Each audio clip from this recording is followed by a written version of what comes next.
Hello, friends. Welcome to Learnology. So, our next chapter is chapter number 10, the nervous system, which is unit number 3, human anatomy and physiology. अभी हम human anatomy and physiology के chapters को ही continuation में पढ़ रहे हैं.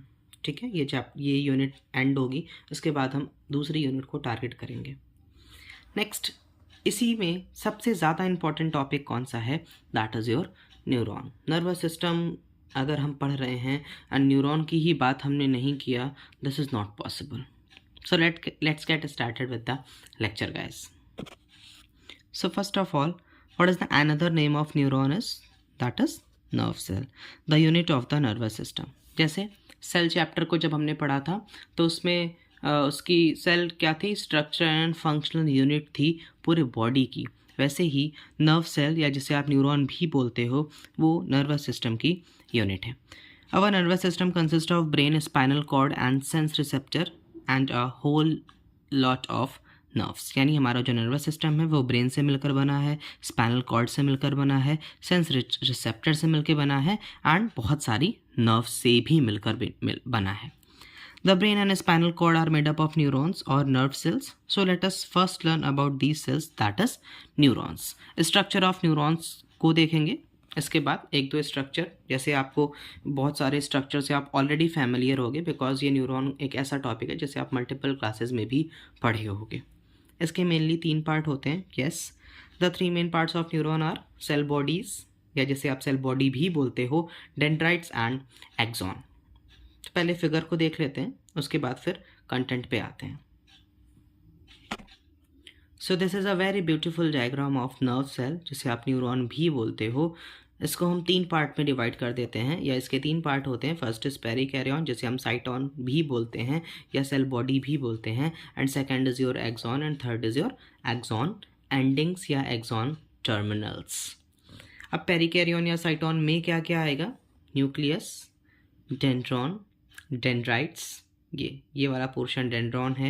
And जैसे जैसे एक्सट्रीमिटीज़ पर आगे बढ़ेंगे दैट इज़ योर डेंड्राइट्स. उसके नीचे आप सेल बॉडी या साइटॉन या पेरिकैरियन में ही देखोगे निसल्स ग्रैन्यूल्स. नेक्स्ट आइए एक्सॉन, ये है यहाँ पर आपका निसल्स ग्रैन्यूल्स. नेक्स्ट आते हैं एक्सॉन. एक्सॉन में भी आप न्यूक्लियस देख रहे होगे, न्यूरिलेमा देख रहे होगे, myelin sheath and node of Ranvier.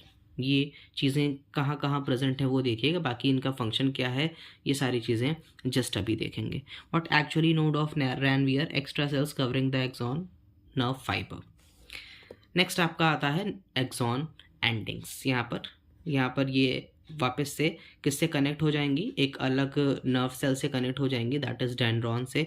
Connection इसका होगा दूसरे नर्व सेल से.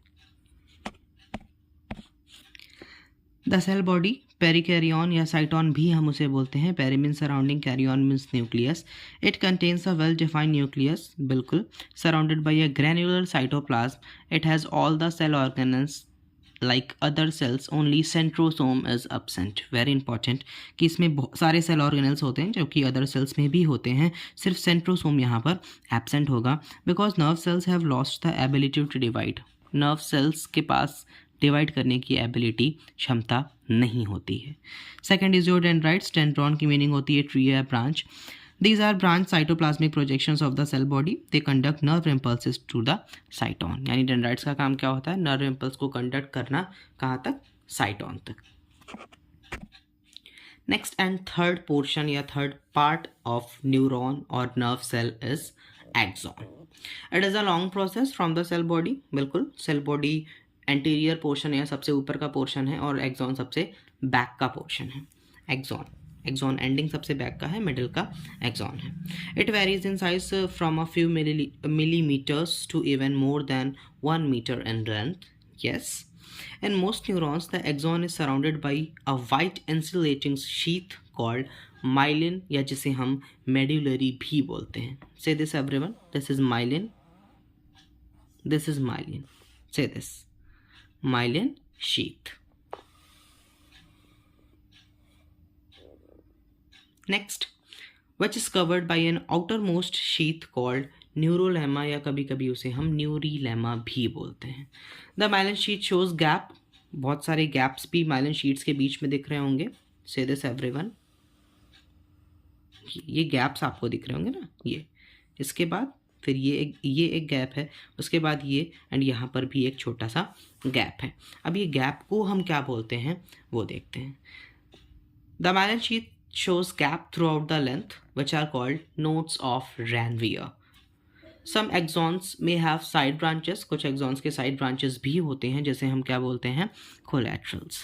The end portions of the axons have a swollen ends like bulbs, which store certain chemicals called neurotransmitters. ये आप देख रहे होगे, somewhat कुछ bulb जैसा structure दिख रहा होगा, छोटा छोटा, इसमें neurotransmitters stored होते हैं न्यूरॉन के केस में। Axon terminals are closely packed near the dendrites of another one or more neurons but are not connected. Such gaps are between called synaptic clefts. Next कुछ बेसिक टर्म्स हैं nervous activity के लिए, ये आपको समझना बहुत ज़रूरी है। One by one go through करते हैं। First is your stimulus, an agent और a sudden change of the external और इंटरनल इन्वायरमेंट, यानी एक्सटर्नल और इंटरनल इन्वायरमेंट में कोई भी सडन चेंज होगा that result in a change in an organism. Definitely organism में भी चेंज होगा अगर इंटरनल और एक्सटर्नल इन्वायरमेंट में चेंज होगा, और any of its body part, example light, sound, heat, pain and hunger. What actually response is? Response is the change in an organism resulting due to stimulus. Definitely stimulus अगर कुछ आएगा उसके against में कुछ तो response कोई भी organisms करेगा। Next is your impulse. ये छोटे छोटे टर्म्स हैं, वो आपको थोड़े से याद रखते हैं। इम्पल्स, बिकॉज अभी हम जब ट्रांसमिशन पढ़ेंगे नर्व इम्पल्स का, तो ये सारी चीज़ें उसमें, ये सारे टर्म्स वहाँ पर यूज़ होंगे। Impulse a wave of irritability, electrical disturbance that sweeps over the nerve cell.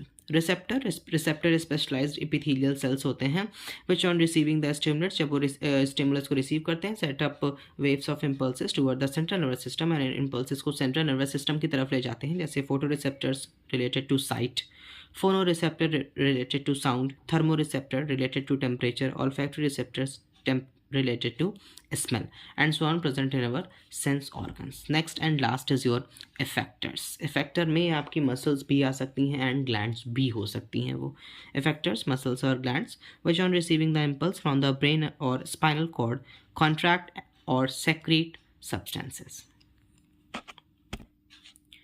So this is all about today's lecture, guys. In case you have any doubt in this video, you are free to ask in the comment section. Thank you everyone.